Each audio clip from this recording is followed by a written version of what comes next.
함께 말씀 보도록 하겠습니다. 오늘 말씀은 베드로후서 2장 10절부터 22절까지 말씀입니다. 제가 봉독하도록 하겠습니다. 특별히 육체를 따라 더러운 정욕 가운데서 행하며 주관하는 일을 멸시하는 자들에게는 형벌할 줄 아시느니라. 이들은 당돌하고 자긍하며 떨지 않고 영광 있는 자들을 비방하거니와 더 큰 힘과 능력을 가진 천사들도 주 앞에서 그들을 거슬러 비방하는 고발을 하지 아니하느니라. 그러나 이 사람들은 본래 잡혀 죽기 위하여 난 이성 없는 짐승 같아서 그 알지 못하는 것을 비방하고 그들의 멸망 가운데서 멸망을 당하며 불의의 값으로 불의를 당하며 낮에 즐기고 노는 것을 기쁘게 여기는 자들이니 점과 흠이라. 너희와 함께 연회할 때에 그들의 속임수로 즐기고 놀며 음심이 가득한 눈을 가지고 범죄하기를 그치지 아니하고 굳세지 못한 영혼들을 유혹하며 탐욕에 연단된 마음을 가진 자들이니 저주의 자식이라. 그들이 바른 길을 떠나 미혹되어 부올의 아들 발람의 길을 따르는도다.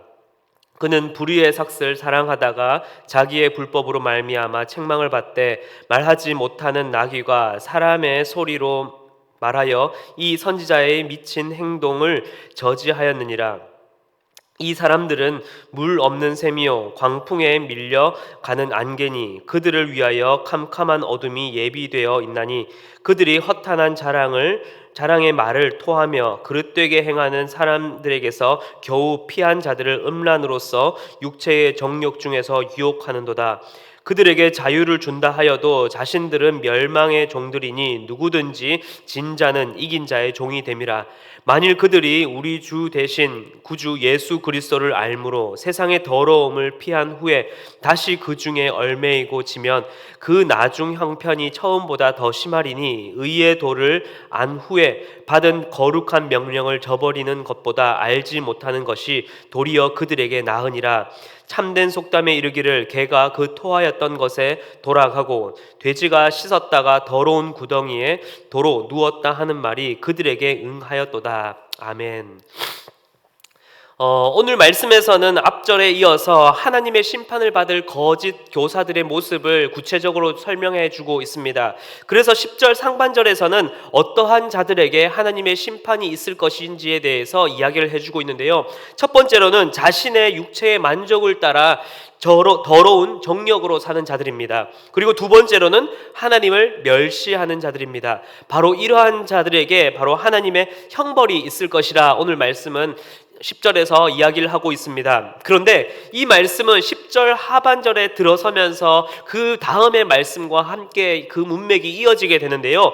바로 10절 하반절에서 이들이라는 말로 앞의 말과 뒤의 말을 연관지어서 오늘 말씀에서 나눌 이 거짓 교사들에게도 하나님의 심판이 있을 것에 대해서 이야기하고 있습니다. 그렇다면 하나님의 심판을 받을 거짓 교사들의 모습은 어떠한 모습일까요? 첫째로 거짓 교사들은 자신들의 무지에 근거하여서 교만으로 멸망할 자들입니다. 이들은 11절에서 영광 있는 자로 표현한 더 큰 힘과 더 능력을 가진 이 천사들을 비방합니다. 그런데 여기서의 핵심은 그저 그들이 천사들을 비방하였다라는 것이 문제가 되는 것이 아니라, 문제의 요지가 아니라 거짓 교사들은 자신의 무지함으로 천사들의 존재를 믿지 않는다는 것을 비방하고 자신의 교만으로 그렇게 자부한다라는 것입니다. 즉 전능하신 하나님보다 자신의 어리석고 무지한 판단을 더 의지하고 하나님의 그 모든 것까지 자기가 잘난 것처럼 그 모든 것을 판단하고 비방하며 교만함으로 지적하고 있다는 것입니다.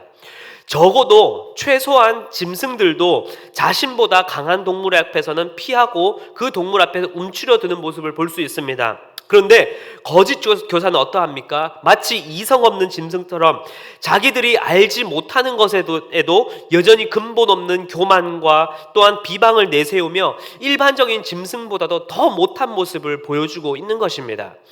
둘째로 거짓 교사들은 음란과 범죄로 타락한 삶을 사는 자들입니다. 13절부터 16절까지 말씀을 보게 되면 거짓 교사들의 이 방탕하며 음란한 삶을 묘사하고 있습니다. 거짓 교사들은 대다수 많은 사람들이 열심히 일하고 하루 동안 열심히 생산적인 활동을 하는 이 낮 시간에도 어떻게 보내고 있습니까? 무질서하게 무절제하게 쾌락을 즐기고 연회를 열고 그 안에서 즐기고 마시며 노는 일을 기쁘게 여기는 자들입니다. 즉 그들에게서는 어떠한 절제도 어떠한 경건도 찾아볼 수가 없습니다. 또 주님보다 자기 자신을 더 중요시 여겨서 그들의 눈은 음란함에 가득하여서 음란의 범죄까지 저지르기에 쉬질 않습니다. 그리고 이는 공동체 내의 건강한 성도들에게까지 그들에게 유혹을 하면서 탐욕과 범죄를 저지르는 자들입니다.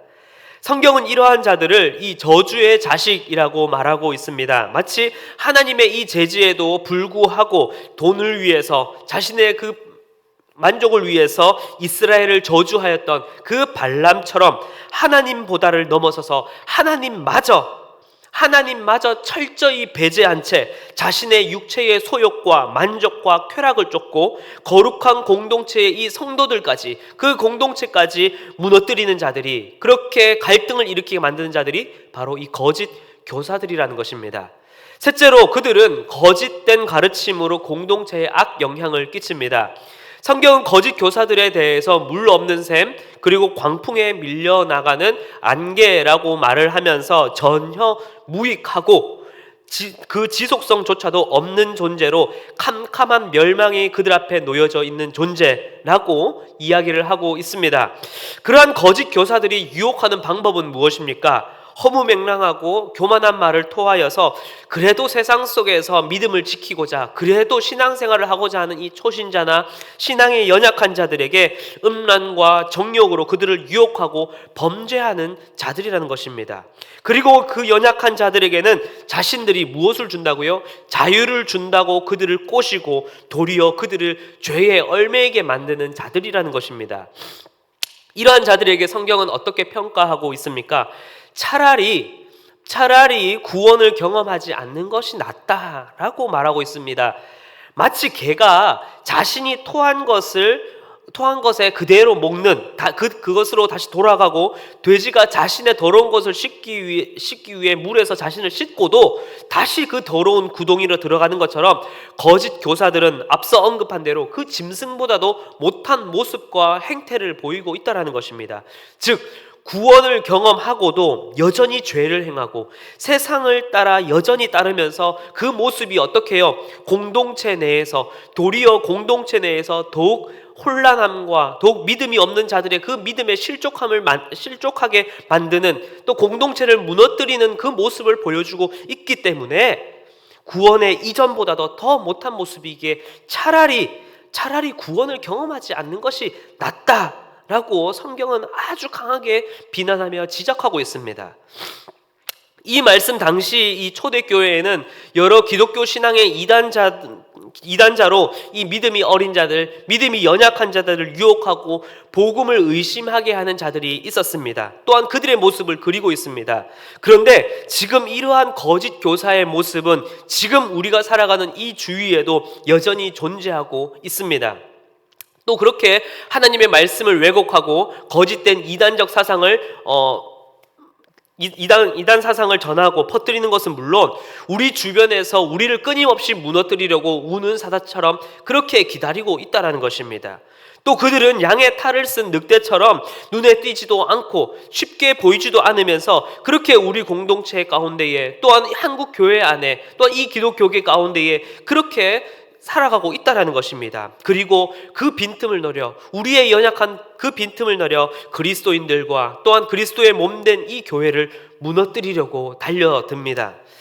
최근 저는 한 뉴스를 보고 좀 큰 충격에 빠졌습니다. 성도님들께서도 보셨을 것이라 생각이 되는데요. 지난 22일에 난 뉴스 기사입니다. 경기도 안산의 한 교회의 목사가 7세에서 8세 되는 이 어린 아이들을 20년 가까이 교회에서 감금시켰습니다. 감금시켜서 거기서 일을 시키고 노동을 시키고 더욱이 아이들의 치아를 다 뽑고 그들에게 고통을 주는 주고 또 거기다가 성적 범죄까지 저지르는 소위 그루밍 성범죄가 뉴스 가운데 났습니다. 그런데 그 더욱 안타까운 것은 무엇입니까? 그 아이들의 부모님이 있음에도 불구하고 그 부모님이 그 목사라고 하는 자, 그 자의 쇠뇌에서 빠져나오지 못하고 있기 때문에 그 아이도 그 지자체에서 보육센터로 데려 나오지도 못하는 상황 가운데 있다고 합니다. 이러한 사건이 매우 극히 일부적인 사건이지만 우리는 분명 이러한 사건과 이러한 뉴스를 접할 때에 우리의 일처럼 우리의 자신들을 깊이 돌아보고 또한 반성하며 우리 공동체와 우리의 이웃들을 꼭 돌아보며 살펴야 할 것입니다.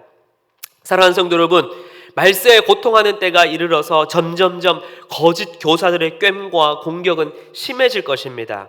이때 가장 먼저 우리에게 필요한 것은 무엇입니까? 바로 내 자신과 우리의 가정이 바른 기독교의 정체성을 찾고 바른 신앙 안에서, 바른 말씀 안에서 신앙 고백이 이루어지며 그 믿음의 생활이 우리 가정에서, 우리 자신에게서 날마다 세워져 가야 한다는 것입니다.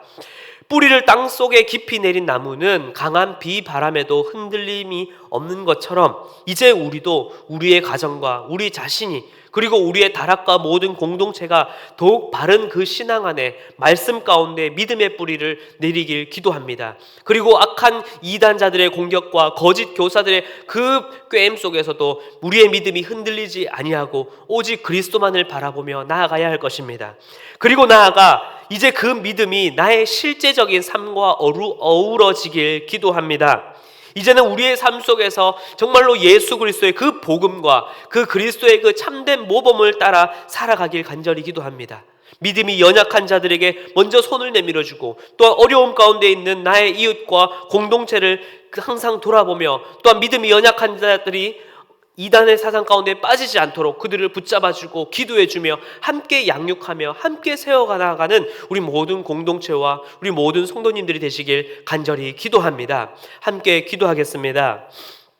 사랑과 은혜가 풍성하신 하나님, 시대가 거듭되어질수록 말세의 때가 이를수록 점점점 거짓 교사들과 이단자들과 하나님을 반대하는 자들의 공격이 날이 갈수록 심해지고 있습니다. 또한 그들로 인하여서 그 일부로 인하여서 정말로 하나님의 얼굴에 정말로 이 교회에 먹칠하는 일들이 자꾸 발생하고 있습니다. 하나님, 이러한 거짓 교사들의 꾀임 가운데 먼저 우리가 흔들리지 않게 하여 주시옵소서. 바른 신앙과 말씀 가운데에 믿음의 뿌리를 내리게 하여 주시고 또한 그 거짓된 공격과 이단 사상에 그들에 반하여서 이제는 온전히 하나님께서 주신 그 말씀을 붙잡고 믿음으로 서 나아가는 우리 자신과 우리의 가정, 우리 모든 거룩한 공동체가 될 수 있도록 주여 도와 주시옵소서. 그리고 우리 이제는 온전히 예수 그리스도만이 참된 구원자이시며 승리자이심을 기억하며 이제는 이 사실을 나만 가지고 간직하는 것이 아니라 나의 어려운 이웃들, 믿음이 연약한 자들, 또한 소외되고